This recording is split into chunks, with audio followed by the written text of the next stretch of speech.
Mes parents étaient excités, comme toujours. Verre de vin levé, cartes sur la table, rire forcé résonnant dans la pièce.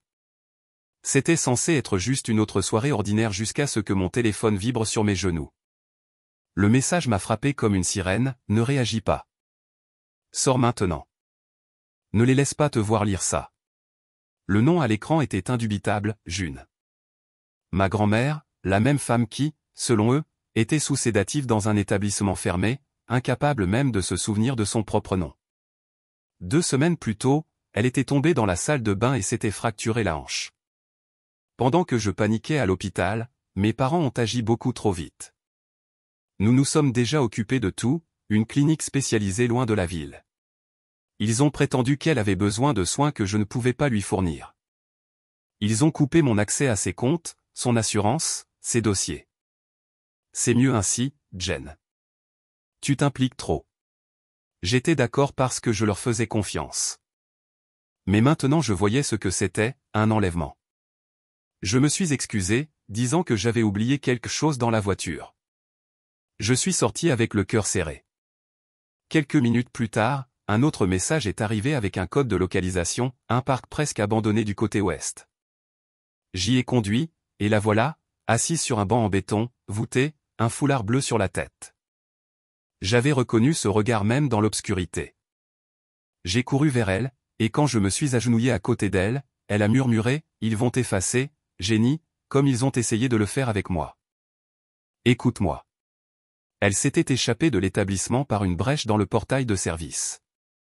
Des heures de marche, les mains blessées, affamées, souffrant, tout ça juste pour me trouver. Ils veulent tout, mon enfant, l'argent, la maison et le silence. Elle a dit qu'elle avait entendu mes parents parler au téléphone du transfert de ce qui restait de ses économies et qu'ils prévoyaient de me faire déclarer légalement inapte ensuite. Ils ont dit, tu es instable, tu n'y arriveras pas. Juste là, dans le froid de ce parc, j'ai réalisé que j'étais seul, mais pas vaincu. Je m'appelle Jennifer, et j'ai 34 ans. Si vous aimez les histoires vraies de vengeance et de drames familiaux, aimez cette vidéo et abonnez-vous. Cela m'aide vraiment à continuer ce travail. J'ai emmené ma grand-mère dans un hôtel bon marché sous un faux nom, je lui ai donné de la nourriture, des vêtements propres, de la sécurité. Ils pensent probablement que tu t'es égaré ou que tu as une faiblesse mentale, ai-je dit. Elle a hoché la tête, mais ils vont commencer à chercher. Et s'ils nous trouvent en premier, ils nous sépareront. Je n'ai pas fermé l'œil de la nuit, à regarder cette femme fragile qui m'a élevé comme une fille. Maintenant, j'étais la seule chose qui se dressait entre elle et la fin que mes parents avaient prévue, et j'ai juré qu'ils ne gagneraient pas. Le lendemain, je suis allé à la clinique. J'ai fait semblant d'être une assistante sociale et j'ai posé des questions sur la patiente. La réceptionniste a eu l'air surprise. Elle a disparu. Nous n'avons pas encore prévenu la famille. C'est tout ce que j'avais besoin d'entendre. Ils pensaient encore qu'ils avaient le contrôle. Maintenant, je savais exactement où ça faisait mal.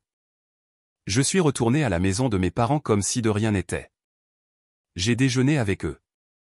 Nous avons souri, et quand ma mère a dit « Ta grand-mère me manque », mon estomac s'est retourné. Cette nuit-là, j'ai fouillé dans leur bureau.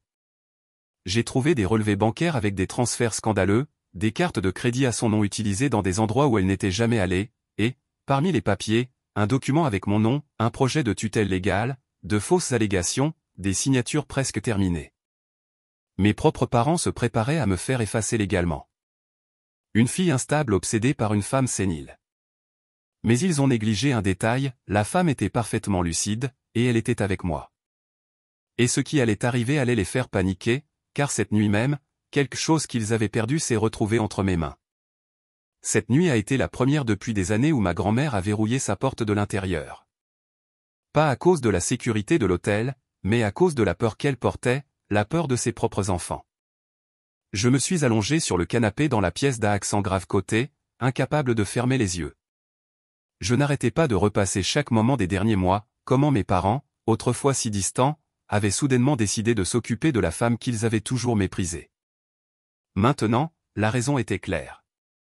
Le lendemain matin, je suis retourné chez eux avant qu'ils ne se réveillent. J'ai fait semblant d'être allé faire une promenade matinale. La cuisine était silencieuse quand je suis entré. J'ai ouvert les tiroirs de leur bureau en portant des gants et j'ai copié tous les documents qu'ils cachaient. Un dossier a attiré mon attention. Il contenait des reçus de dons signés de la main de ma grand-mère, sauf qu'elle n'écrivait jamais de la main gauche. Ils avaient falsifié sa signature. Des contrats signés, des actifs donnés, tous à son nom, confiant que personne ne le remarquerait. J'ai pris des photos de tout, j'ai apporté les images à une vieille amie de ma grand-mère, Alice, une enseignante retraitée, vive d'esprit, respectée, et quelqu'un qui connaissait l'histoire de notre famille sur le bout des doigts. Je lui ai montré les signatures. Ce n'est pas la signature de June, a-t-elle dit sans hésitation.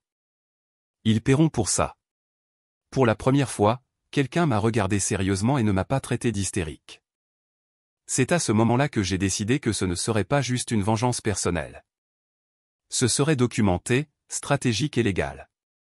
De retour à l'hôtel, j'ai trouvé ma grand-mère plus calme. Elle peignait ses cheveux fins devant le miroir comme elle le faisait le dimanche. « Tu as fouillé dans leur bureau, n'est-ce pas ?» a-t-elle demandé. J'ai hoché la tête. « Il y a quelque chose que tu dois voir. » Elle m'a tendu une petite boîte en bois enveloppée dans une vieille chemise. Je l'ai attrapée dans le tiroir du bas avant de m'enfuir. À l'intérieur, il y avait de vieilles photos, des actes de propriété, des lettres qu'elle m'avait écrites mais jamais envoyées, et une carte d'accès pour un coffre-fort. J'ai figé. Ils n'ont jamais su que ça existait. Elle a dit que la carte était à son nom pour un coffre privé dans une banque du centre-ville. C'est laquelle gérait ses finances avant la chute, et c'était ce à quoi mes parents n'avaient pas encore pu accéder. J'ai pris rendez-vous à la banque pour le lendemain. Je n'en ai parlé à personne. J'ai juste confirmé ce que je savais déjà, s'ils essayaient de m'effacer, je devais agir vite. Cette nuit-là, mes parents ont appelé. « Jennifer, nous devons parler de ta grand-mère. » La voix de ma mère était étrangement douce. La clinique a appelé. Elle est partie. Nous voulons que tu nous aides à la retrouver. J'ai simulé la surprise, la peur, l'obéissance, j'ai dit que je passerais le matin. Ils sont tombés dans le panneau comme des enfants. Ils pensaient qu'ils me manipulaient, comme toujours. Ils ne savaient pas qu'elle était couchée à 1,5 mètre de moi, vivante, consciente et entendant chaque mot. Après que j'ai raccroché, ma grand-mère s'est tournée vers moi dans son lit et a dit « Ils pensent qu'ils contrôlent le récit. Il est temps que nous racontions le nôtre. » Et ce que j'ai trouvé dans ce coffre le lendemain a été la première fissure dans leur masque parfait. Nous sommes allés à la banque en silence. Ma grand-mère portait un large foulard, des lunettes de soleil et marchait lentement. Le plan était simple, entrer comme n'importe quel client ordinaire. Elle était la titulaire du compte, avait sa carte d'identité, la carte d'accès et son empreinte digitale. Pourtant, je tremblais à l'intérieur. Si quelqu'un la reconnaissait, il pourrait appeler mes parents ou pire, prétendre qu'elle était mentalement inapte et tout bloqué. Mais June a marché avec détermination. S'ils vont me tuer en silence, alors il ferait mieux d'entendre ma voix d'abord. La directrice de la banque était visiblement confuse par notre présence. Mais après avoir vérifié les documents, elle a approuvé l'accès sans poser de questions. Dans une pièce calme, elle nous a laissés seuls.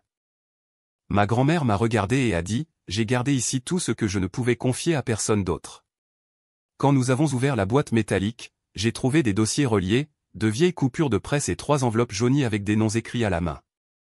Pas d'argent liquide, juste de l'histoire, des preuves, et tout cela pointait dans la même direction, la trahison. À l'intérieur du premier dossier se trouvaient des copies de propriétés achetées au comptant. L'une d'elles était enregistrée au nom de la société que mon père avait fondée peu après avoir pris soin d'elle. « Ce n'est pas une coïncidence, Jen, a-t-elle dit. J'ai payé cette maison, chaque centime, et il l'a mise au nom de la société. Les dates correspondaient, le dépôt en avril, l'acte en mai. Mon visage s'est engourdi. C'était du vol, mais du genre fait avec précision et la confiance que personne ne le remarquerait jamais. La deuxième enveloppe était encore pire, des lettres écrites par elle mais jamais envoyées, adressées à moi, datées au hasard. Aujourd'hui, ta mère a dit qu'elle me ferait taire jusqu'à Noël, elle a appelé ça réorganiser la succession. Ils ont dit que tu ne vas pas bien, qu'un juge va arranger ça. Chaque ligne était comme un coup de couteau, des comptes rendus secs de conversations qu'elle avait entendues derrière sa porte ou lors d'appels sur haut-parleur. Il supposait qu'elle ne comprendrait pas. Chaque mot a été une blessure profonde. Sur le chemin du retour à l'hôtel, nous n'avons pas parlé. Le silence entre nous était lourd, dense, mais uni. Quand nous avons verrouillé la porte, je me suis assise par terre dans la salle de bain et j'ai pleuré. Non pas par pitié, mais par rage. J'avais avalé des années d'humiliation au nom de la famille. On m'avait traité de dramatique, d'instable, de trop sensible. Et maintenant je voyais clairement, c'était le plan. M'isoler, me faire taire jusqu'à ce que je sois juste une autre folle cachée derrière leur fortune familiale. Mais maintenant, cette folle était prête à se battre. J'ai commencé à organiser les documents par ordre chronologique. J'ai tout scanné soigneusement, et mon avocat a commencé à constituer le dossier complet. Il était encore tôt pour le remettre aux autorités, mais nous avions déjà assez pour démanteler leur image publique, et c'était la première étape. Ils vendent de la stabilité, de l'éthique, de la philanthropie. Touchons-les là où ça fait le plus mal, la réputation. C'était de la vengeance, mais intelligente, légale et froide. Chaque détail était calculé.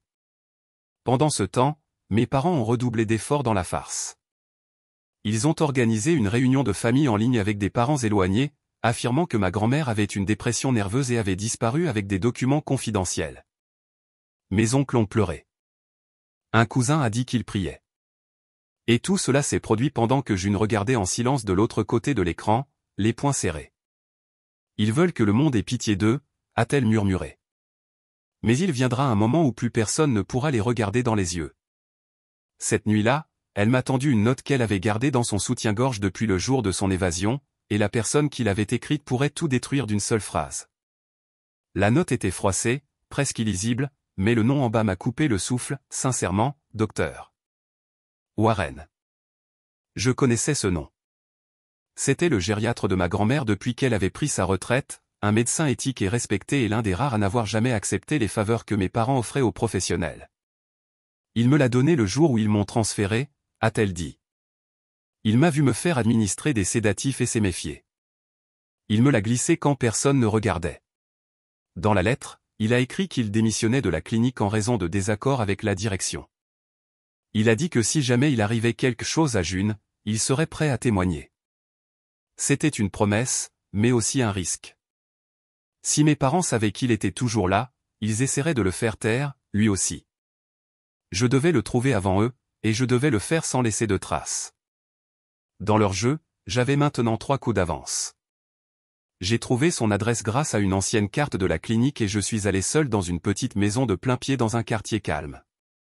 Il a ouvert la porte avec des yeux fatigués, mais il m'a reconnu instantanément. « Vous êtes Jennifer ?»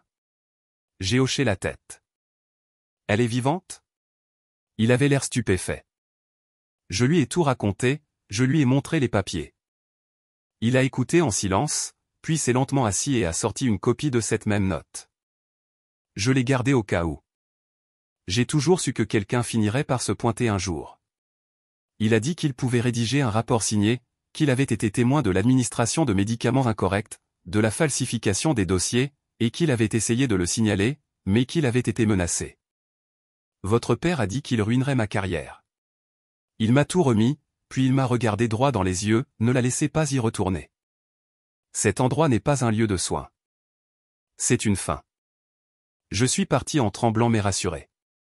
La vérité gagnait du poids, et les fondations de leurs mensonges se fissuraient rapidement. Pendant ce temps, mes parents ont lancé de nouvelles attaques depuis l'ombre. J'ai reçu une notification du tribunal. Ils avaient déposé une demande de tutelle temporaire, affirmant que j'avais une dépression nerveuse, influencée par les délires de ma grand-mère, qui avait disparu avec moi. C'était leur dernier coup, effacer nos voix officiellement. Mais maintenant j'avais le docteur Warren et toutes les preuves. Leur requête était exactement la poussée dont j'avais besoin pour me défendre publiquement et pour de bon. Mon avocat a déposé une demande de défense d'urgence le jour même. Nous avons présenté le rapport du médecin, les relevés bancaires, les enregistrements audio et le contenu du coffre. Ça va exploser, a-t-elle dit. Mais d'abord, nous avons besoin d'un juge prêt à écouter tranquillement sans les alerter. C'était une course contre la montre, et chaque jour que June passait cachée pesait plus lourd sur moi. Mais elle n'arrêtait pas de dire, peu importe à quel point ça fait mal, la vérité doit respirer. Cette nuit-là, elle m'a demandé d'allumer mon téléphone et de l'enregistrer. Je veux dire de ma propre voix que je suis vivante, que je n'ai jamais été malade, qu'il voulait ma mort. J'ai hésité. Et s'il le voit? Elle m'a regardé fermement, alors laisse-les courir, parce que maintenant c'est moi qui raconte l'histoire. Je l'ai enregistré, je l'ai sauvegardé à 4 endroits différents. Pour la première fois, ma grand-mère semblait libre, même cachée. Et moi, je me libérais enfin de la peur. Mais avant que je puisse m'endormir, j'ai reçu un appel qui m'a paralysé. Numéro inconnu, pas de nom. La voix à l'autre bout du fil a dit une seule chose, et cela m'a fait tomber le téléphone: si elle est avec toi, fuis. C'était une voix d'homme, basse, stable, ferme. Avant que je puisse dire quoi que ce soit, l'appel s'est interrompu. J'ai essayé de rappeler, mais le numéro était hors service. J'ai regardé ma grand-mère, qui me fixait depuis le canapé, les yeux écarquillés. Quelqu'un a découvert, a-t-elle murmuré.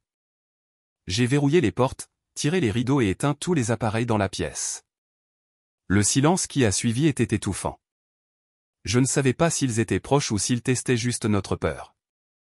Le lendemain matin, nous sommes allés à la banque pour fermer tous les comptes encore au nom de ma grand-mère. Nous avons fait profil bas, emprunté la voiture d'un ami, porté des masques et des chapeaux.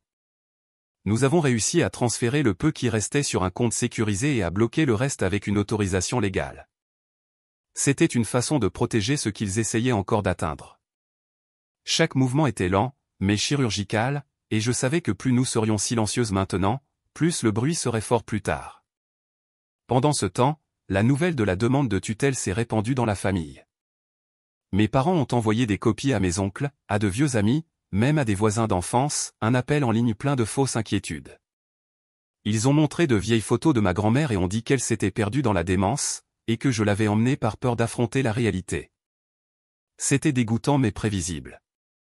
Chaque phrase qu'ils prononçaient était une autre arme que je sauvegardais. Ils signaient leur propre chute. Ma grand-mère a tout écouté en silence. Quand ça s'est terminé, elle a simplement dit « Laissez-moi écrire une lettre ». Elle a pris du papier et un stylo et a écrit pendant des heures. Quand elle a terminé, elle l'a pliée avec soin, l'a placée dans une enveloppe et me l'a tendue. S'il m'arrive quelque chose, donnez ça au juge. J'ai demandé ce qu'il y avait à l'intérieur. Juste la vérité, écrite calmement. Pas de cris. Cela m'a brisé à l'intérieur, mais cela m'a aussi donné de la force. Même fatiguée, elle se battait toujours avec dignité, ce que mes parents n'ont jamais connu. Cette nuit-là, l'hôtel a reçu un appel étrange. Une femme a demandé à confirmer la chambre de Madame June, disant qu'elle était sa nièce. La réceptionniste a trouvé ça bizarre et a refusé, mais a laissé un avertissement: je pense que quelqu'un essaie de vous retrouver. C'était évident. Ils cherchaient partout, et même cachés, nous pouvions sentir la chaleur de leur souffle sur nos cous.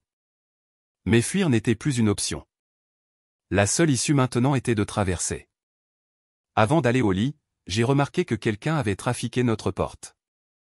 Et ce que j'ai trouvé dans le couloir a laissé ma grand-mère sans voix pendant des heures. Gisant sur le sol du couloir se trouvait une enveloppe marron. Pas de nom, pas d'expéditeur. À l'intérieur, juste une photo, ma grand-mère endormie dans la pièce même où nous étions. La photo avait été prise de l'extérieur de la fenêtre, la réflexion sur le verre déformant les formes.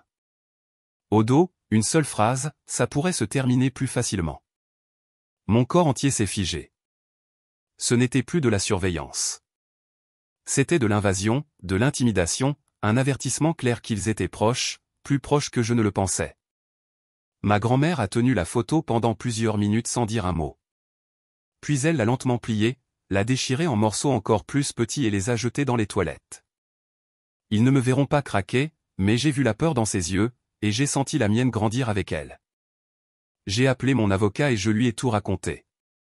Elle nous a conseillé de partir immédiatement. Cette même nuit, nous avons déménagé dans un autre hôtel, cette fois avec de vrais documents et une protection légale. Je ne pouvais plus me permettre de jouer à cache-cache. Nous avons déposé une demande d'ordonnance de protection temporaire basée sur les menaces et les tentatives de manipulation juridique. Le juge de service, après avoir examiné le rapport du médecin et les relevés bancaires, a suspendu l'audience de tutelle indéfiniment. C'était notre première victoire, mais elle était encore silencieuse.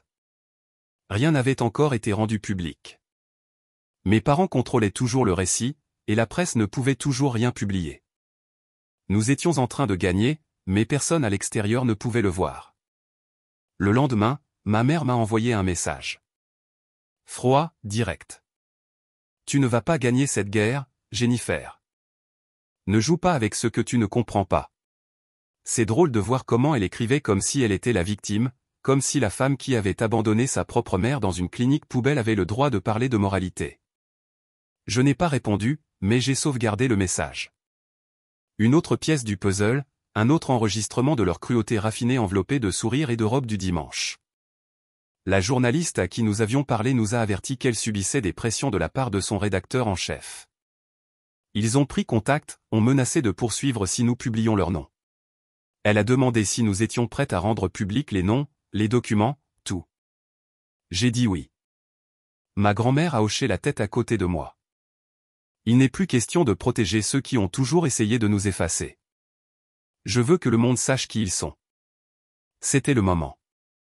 La vérité était sur le point d'exploser. Entre-temps, j'ai commencé à organiser les preuves selon une séquence claire.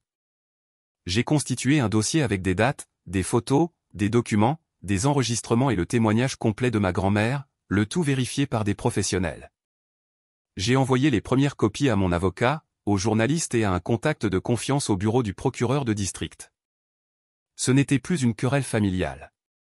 C'était un cas d'abus, de vol et de manipulation institutionnelle.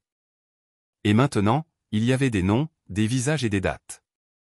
Cette nuit-là, alors que j'imprimais des documents dans le hall de l'hôtel, j'ai remarqué une voiture garée de l'autre côté de la rue, la même que j'avais vue quelques semaines plus tôt devant la maison de mes parents. Elle était là depuis des heures, moteur éteint, phares éteints. Mais quand j'ai finalement fait le tour du pâté de maison pour relever la plaque d'immatriculation, la voiture avait disparu et quelqu'un avait laissé quelque chose sur le pare-brise de notre voiture de location. Il y avait un mot écrit à l'encre rouge. Vous voulez la justice? Cela commencera par celle que vous aimez. Le papier était humide sur les bords. La voiture était verrouillée. Pas de vitre brisée. Pas d'alarme déclenchée. C'était comme si quelqu'un avait la clé, comme si on nous testait petit à petit jusqu'à ce qu'on craque. J'ai glissé le mot dans un dossier et suis monté sans dire un mot. Quand je suis entré dans la pièce, ma grand-mère m'a regardé et a déjà su. Elle a juste murmuré, ça va faire plus mal avant d'aller mieux. Le lendemain, nous avons emménagé dans un appartement de location à court terme hors réseau avec une entrée privée et aucun nom enregistré. Le journaliste a programmé une deuxième interview, cette fois en vidéo avec notre avocat présent. C'est du journalisme d'investigation maintenant. Ils ne pourront pas l'arrêter une fois que nous aurons tout rendu public. Nous l'avons enregistré en silence dans un environnement sûr. Ma grand-mère a tout raconté calmement, nom par nom, date par date, à sa manière, ferme et digne. Pendant ce temps, ma mère continuait de publier des photos d'enfance sur les réseaux sociaux, en m'identifiant, en écrivant des légendes comme « Je sais qu'elle reviendra un jour ». Des centaines de commentaires ont suivi. Des gens demandant si j'étais malade, si j'avais fait une dépression. C'était un massacre silencieux, une guerre d'images. Et même en sachant que tout était faux, ça me rongeait parce que ça faisait mal de voir le monde défendre ceux qui abusaient en silence. Ça faisait mal de savoir qu'un mensonge bien présenté pouvait être si convaincant. Le procureur qui travaillait avec mon avocat a pris contact, a demandé les enregistrements originaux et les rapports médicaux, a dit qu'avec le bon matériel, il pouvait lancer une enquête formelle pour abus financiers envers une personne âgée. C'était exactement ce dont nous avions besoin. Mais cela signifiait aussi que bientôt mes parents sauraient que nous étions armés. Et quand cela arriverait, les masques tomberaient, la guerre deviendrait publique, et je devais être prête pour le coup. Il nous manquait encore quelques documents, principalement les relevés bancaires de la société de mon père. Ma grand-mère a dit qu'il avait l'habitude de conserver des copies physiques dans un débarras attenant à l'ancienne maison familiale, une maison qui servait maintenant d'entrepôt, et je savais exactement où se trouvait la clé. Ce week-end-là, je m'y suis rendu avec des gants, un appareil photo et le cœur battant. Je suis entré par effraction par le côté, j'ai forcé le verrou de la fenêtre et j'ai fouillé chaque boîte. J'ai trouvé des dossiers cachés sous de vieilles couvertures, et ce que j'ai trouvé était plus que je n'aurais jamais imaginé. Des preuves de virements bancaires vers des comptes offshore, des signatures contrefaites de ma grand-mère, des registres de bijoux, d'œuvres d'art et de titres pris en son nom et au nom de mes arrière-grand-mères, des documents qui liaient directement mon père à des détournements de fonds en utilisant son numéro de sécurité sociale, Même après la tutelle supposée. J'ai tout chargé dans un sac à dos, j'ai conduit directement chez mon avocat et je lui ai remis le tout. Elle a ouvert le dossier, l'a parcouru et a dit « ça change tout ». Et c'est là que j'ai su qu'il n'y avait plus de retour en arrière possible. Mais cette même nuit, quand j'ai ouvert mon ordinateur portable pour examiner les fichiers, quelque chose n'allait pas. L'email de mon avocat était bloqué et un message anonyme m'attendait dans ma boîte de réception. Le message était court. Vous n'auriez pas dû aller à l'entrepôt. Pas d'expéditeur, pas de signature, juste une ligne froide et précise. Son email était hors service et tous les fichiers que je lui avais envoyés avaient disparu de notre cloud partagé. Ce n'était pas juste une tactique d'intimidation. C'était un avertissement, une démonstration de force. Je me suis précipité pour vérifier le disque dur externe que nous utilisions comme sauvegarde. Il était intact. Mais le choc a confirmé ce que je savais déjà. C'était personnel maintenant et dangereux. J'ai prévenu le journaliste. Elle a répondu en moins de 5 minutes. J'ai essayé d'appeler votre avocat. Ses numéros sont déconnectés. J'ai appelé le cabinet. Pas de réponse. J'ai appelé son portable personnel, messagerie vocale. Pendant un instant, j'ai eu l'impression que le sol se dérobait sous mes pieds. Mon esprit s'est emballé avec des possibilités. Tout, d'une attaque directe à un sabotage interne. Mais avant que la panique ne prenne le dessus, je me suis souvenu de ma grand-mère. Je suis retourné en courant dans la pièce et je l'ai trouvée assise là, fixant la télévision éteinte. J'ai reçu un appel, a-t-elle dit, c'était la voix de ta mère. Elle m'a dit que je devrais partir de mon propre chef, que tu ne devrais pas avoir à supporter tout ça. Ma gorge s'est serrée. Elle pense toujours qu'elle peut me briser, a murmuré June. Mais elle a tort. Je suis déjà morte une fois. Cela ne se reproduira pas. Je me suis assise à côté d'elle et je lui ai pris la main. Pour la première fois depuis des jours, j'ai ressenti une vraie peur. Pas des salles d'audience, pas de la loi, mais de ce que mes parents étaient prêts à faire pour dissimuler ce qu'ils avaient fait. Le lendemain, nous sommes allés chez le notaire avec la sauvegarde physique des documents. Nous avons fait certifier officiellement tout. Le journaliste a reçu son propre jeu de copies. Une troisième enveloppe scellée a été envoyée directement au procureur de district depuis une adresse distincte. Mon nouvel avocat, recommandé par le journaliste lui-même, a pris le relais à partir de là. Vous avez tout fait correctement, a-t-il dit. Mais ça va empirer avant d'aller mieux. Je ne pouvais que répondre, je sais, et je suis prête. Cette même semaine, mes parents ont été officiellement assignés pour la première fois. L'affaire était désormais publique et, même avec une confidentialité partielle, l'activité du tribunal a commencé à apparaître sur les sites d'information juridique. Les rumeurs ont commencé. Un article discret est apparu sur un blog local. Une famille éminente de Rosewood serait impliquée dans une affaire de maltraitance de personnes âgées. Ils ont réagi comme ils l'ont toujours fait, en faisant un spectacle. Des vidéos émouvantes sur les réseaux sociaux, des larmes forcées, des attaques subtiles contre ma santé mentale. Ma tante m'a envoyé un message vocal en pleurant. « Pourquoi fais-tu ça à tes parents, Jennifer ? Ils ont toujours été bons avec toi. » C'était répété, coordonné et cruel. Je m'y attendais, mais ça faisait quand même mal parce qu'il ne s'agissait pas seulement d'argent. Il s'agissait d'être effacé par les personnes qui étaient censées me protéger. De passer toute sa vie à se faire traiter de dramatique, pour finalement prouver qu'on avait raison et être étiqueté comme un monstre. Cette nuit-là, alors que j'organisais les dossiers physiques, ma grand-mère a reçu un autre appel. Elle n'a pas répondu, mais elle a fait écouter le message vocal. Et quand il s'est terminé, elle m'a regardé avec le visage le plus pâle que j'ai jamais vu. « C'est ton père » a-t-elle dit. « Il sait où nous sommes. » Le message vocal était clair. « Si elle est avec toi, Jennifer, sache que c'est fini. » C'était mon père. Pas de cris, pas de menaces directes, juste la certitude de quelqu'un qui a accès à plus qu'il ne devrait. Sa voix était calme, comme s'il disait bonne nuit. Ma grand-mère a éteint le téléphone, tremblante. J'ai vérifié les caméras du couloir, réinitialisé l'historique du Wi-Fi, changé tous les mots de passe et déchiré tout papier portant l'adresse de notre appartement. Mais il était trop tard. Ils savaient, et ils arrivaient. Nous avons choisi de ne pas fuir.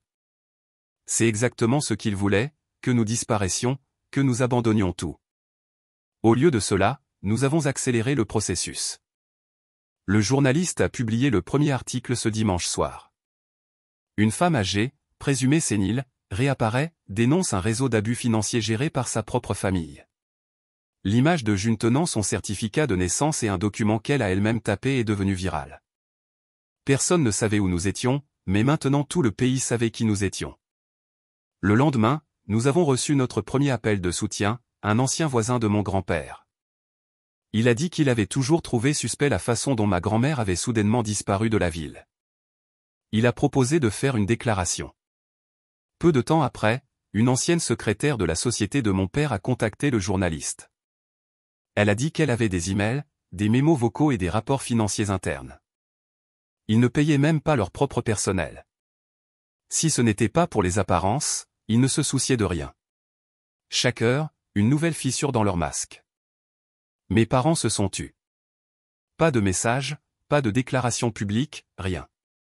C'était comme regarder une maison s'effondrer au ralenti. Et pourtant, je ne ressentais pas de soulagement. J'avais peur parce que blesser leur fierté était dangereux et qu'ils avaient encore des alliés. Ils ont appelé mon université pour demander mes relevés de notes complets. Un investisseur anonyme a tenté de récupérer l'accès au compte bancaire de ma grand-mère.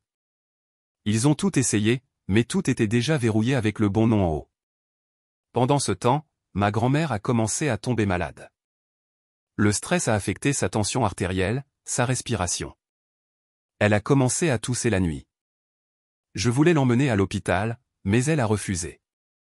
S'ils me voient en public maintenant, ils essaieront de m'enfermer à nouveau. Je devais l'accepter. Mais la voir recroquevillée dans son lit, sa force s'évanouir, cela me brisait le cœur. Tu y es presque, disait-elle, termine ce que nous avons commencé. Et je ne pouvais pas dormir parce que maintenant, en plus de la vengeance, j'avais peur de la perdre vraiment. Le procureur a demandé des mesures de précaution contre mes parents. Une audience a été programmée. Détention préventive en cours d'examen. Mais ce qui m'a le plus choqué, c'est un email que j'ai reçu cette nuit-là, une invitation à apparaître à la télévision nationale. Le journaliste avait présenté notre histoire à une société de production. Il voulait entendre ma grand-mère à la caméra, avec sa voix, avec une preuve vivante. C'était notre chance d'écraser tous les récits qui disaient que nous avions tout inventé. Mais c'était aussi le moment où il pourrait réagir désespérément. Ma grand-mère a entendu l'invitation, les yeux pleins de larmes. Si c'est comme ça que ça se termine, j'y vais. Mais cette même nuit, elle s'est réveillée en hurlant. Et ce que nous avons trouvé à la porte a tout changé. Je me suis réveillé avec le cri de ma grand-mère résonnant dans l'appartement. J'ai couru dans sa chambre et je l'ai trouvée assise sur son lit, les yeux grands ouverts, tremblants. Ils étaient là. Je les ai entendus. La poignée de porte a bougé. J'ai couru à la porte. Sur le sol se trouvait une enveloppe blanche avec un seul mot écrit en rouge. Traître. Du bruit dans le couloir. Aucune caméra de sécurité ne fonctionne. Ils savaient ce qu'ils faisaient. Ils avaient trafiqué le système. Ils savaient où marcher et ils savaient qu'elle était vulnérable. Elle n'a pas dormi le reste de la nuit. Je suis resté à ses côtés, le téléphone dans une main, le vaporisateur au poivre dans l'autre. J'ai appelé notre nouvel avocat qui nous a envoyé une sécurité privée dès le lendemain matin. 2 agents ont commencé à nous suivre discrètement, mais je ne pouvais pas arrêter de penser à ce mot « traître » sur l'enveloppe. C'était une menace, mais c'était aussi une confession. Ils savaient qu'ils perdaient et le désespoir les rendait plus dangereux. L'article s'est répandu dans les groupes militants, les organisations de défense des droits des personnes âgées et les ONG de surveillance. L'affaire est devenue virale. Les gens ont commencé à partager des histoires similaires. Un hashtag avec le nom de ma grand-mère était en vogue localement. La presse s'est présentée devant l'ancienne maison familiale, mais nous sommes restés cachés. Et je savais que plus la vérité deviendrait visible, plus je devais être invisible, au moins jusqu'à ce que tout soit légalement protégé. Même malade, ma grand-mère a insisté pour filmer l'interview télévisée. Je ne sais pas combien de temps il me reste, mais si ma voix peut aider à protéger quelqu'un d'autre, ça vaut la peine. Nous avons filmé dans un studio sécurisé avec le journaliste et un médecin présent. June a parlé avec dignité, avec clarté, et chaque phrase était comme une pelletée de terre sur le château de sable que mes parents avaient passé des décennies à construire. Ils ont essayé de me faire taire. Maintenant, c'est moi qui raconte l'histoire. Le même jour, le juge chargé de la tutelle a rendu une décision finale. Mademoiselle Jennifer a démontré une pleine clarté mentale et a présenté des preuves solides de la mauvaise foi des pétitionnaires. Mes parents faisaient désormais officiellement l'objet d'une enquête et leurs comptes ont commencé à être vérifiés. Tout ce qu'ils avaient caché derrière des contrats et le masque d'une famille parfaite a commencé à s'effondrer. Mais rien de tout cela ne pouvait effacer ce que ma grand-mère avait subi. Rien ne pouvait lui rendre les mois qu'il lui avait volés. Cette nuit-là, elle était faible. Très faible. Elle avait de la fièvre. Le médecin a dit que c'était un pic de stress. Elle avait besoin de repos, de liquide et de rester hors du radar. « Tu l'as fait, Jen » a-t-elle dit doucement. « Maintenant, termine-le. » J'ai pleuré à côté d'elle. Je ne voulais pas qu'elle parte en ayant l'impression que la fin était inévitable, mais elle m'a serré la main et a murmuré « Je ne mourrai pas tant que tu ne leur auras pas montré qui ils sont. » Chacun d'eux. Sa douleur était maintenant ma force. L'émission nationale a été diffusée 3 jours plus tard. Les voix se sont élevées. L'histoire a explosé et des experts en ont débattu en direct. Pour la première fois, le pays a entendu la version que mes parents ont essayé d'enterrer. J'ai reçu plus d'1 millier de messages. Des gens proposant de témoigner, d'envoyer des preuves, de partager leurs propres histoires, mais aucun message ne m'a autant ébranlé que celui qui est arrivé par la poste. C'était un certificat, mais pas de naissance, et le nom en haut n'était pas celui de ma grand-mère. L'enveloppe n'avait pas d'expéditeur, juste mon nom écrit en lettres grasses et régulières. Je l'ai ouverte avec des mains tremblantes. À l'intérieur, un certificat de naissance, mais ce n'était pas le sien. C'était le mien. Et le nom indiqué comme mère n'était pas Carole. C'était June. Ma grand-mère, la femme qui m'a élevé, m'a défendu, m'a protégé toute ma vie, était en fait ma mère. Mes genoux ont cédé. J'ai attrapé le bord du comptoir de la cuisine, essayant de comprendre pourquoi cette vérité avait été cachée si longtemps, et pourquoi elle se révélait maintenant. J'ai fixé le papier pendant des heures. C'était réel, certifié, tamponné, daté. La date de naissance correspondait à la mienne. Le nom de ma mère biologique, June Walker. Ma mère, Carole, n'y figurait nulle part. À ce moment-là, toute mon enfance s'est rejouée sous un jour différent. Les regards froids, l'humiliation, la négligence émotionnelle. Soudain, tout a pris son sens. Ils m'ont élevé comme leur fille parce qu'ils voulaient le contrôle. Mais je n'ai jamais été à eux, jamais à elle. Je me suis approché de ma grand-mère doucement, je lui ai tendu le document en silence. Elle l'a lu et a pleuré. Je n'ai jamais voulu mentir. Mais à l'époque, les choses étaient différentes. J'ai été forcé de le faire. Tes grands-parents voulaient effacer l'erreur. Carole était la seule qui était disposée à signer. Et depuis lors, elle a utilisé cela pour me faire chanter. Je me suis assise à côté d'elle et j'ai pleuré aussi. Tu es ma fille, quoi que dise ce papier. Mais tu mérites de le savoir. J'avais l'impression d'être brisée et reconstruite en même temps. Tout était clair maintenant. La rage de Carole, son besoin de contrôle, la haine. Ils ne me détestaient pas seulement pour exister. Ils me détestaient pour être la fille de la femme qu'ils ont passé leur vie à essayer d'effacer. Mais ils ont échoué. J'étais vivante. Et maintenant, avec tout ce que je savais, ils ne pouvaient plus me faire taire. La vengeance avait changé. Ce n'était plus seulement une justice légale. C'était l'exposition complète de qui ils étaient, de ce qu'ils avaient fait et de ce qu'ils m'avaient caché, même à moi. Mon avocat m'a conseillé d'être prudente. Cette révélation est puissante, mais délicate. Si elle tombe entre de mauvaises mains, elle pourrait devenir une arme. Nous avons stocké le certificat dans un endroit sûr pour ne l'utiliser qu'en cas de nécessité. Mais juste le savoir, juste comprendre la source de leur haine me donnait de la force. June était plus faible maintenant, mais ses yeux brillaient toujours d'un feu intérieur. Tu es la meilleure chose que j'ai jamais faite, même quand ils m'ont tout pris. Et maintenant je le savais dans chaque cellule de mon corps. Pendant ce temps, mes parents ont disparu d'Internet, ont supprimé leur profil, ont fermé la maison, ont cessé de répondre à la presse. Les poursuites étaient en cours, les comptes gelés et le procureur de district préparaient la prochaine étape. Le journaliste a appelé. Son deuxième article est prêt. Il exposera les sociétés écrans et le blanchiment d'argent. Êtes-vous toutes les deux prêtes? J'ai regardé ma mère biologique. Elle a esquissé un faible sourire.